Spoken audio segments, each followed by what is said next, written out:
आज महाशिवरात्रि शैवालयगुड़िक लगी भक्तों धाड़ी चलचंचल राज्यर विभिन्न शैवपीठ देखा ए संपर्कित खबर। ओम नमः शिवाय।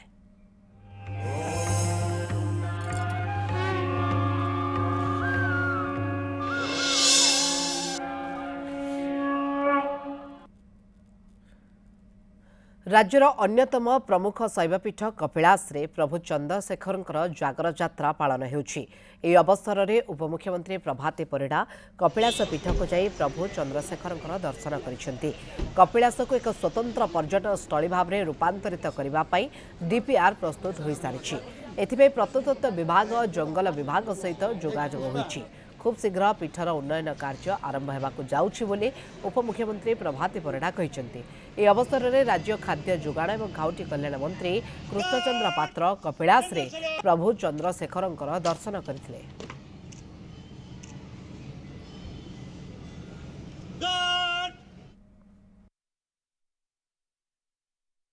कपिलास आम पिला दिनु भी एक विशाल पर्यटन स्थली। विभिन्न शैव भक्त विष्णु भक्त माने ए जगह को आसंती एवं एको विकास करबा पई जो डीपीआर हेची जो रोड मैप हेची एको गोटे गहली बेले शिवरात्रि रो ए पूरा गहली बेले रे देखिला परे आमे ये देखुथिबे डीपीआर रेडी हेची ताको आमे गोटे अंजाम दबु। कारण एटा एएसआई और फॉरेस्ट ए दुईटा कर मिलित प्रयास रे पर्यटन विभाग को बढ़िबो।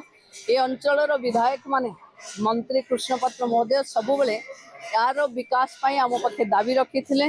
ये दाबी को सफल रूपायन करने आठू भल दिन न हो पारे से मु आज प्रभु दर्शन कली एवं ओडिशार समस्त शिव भक्त एवं साधारण जनता प्रभु रक्षा करंतु यही प्रार्थना।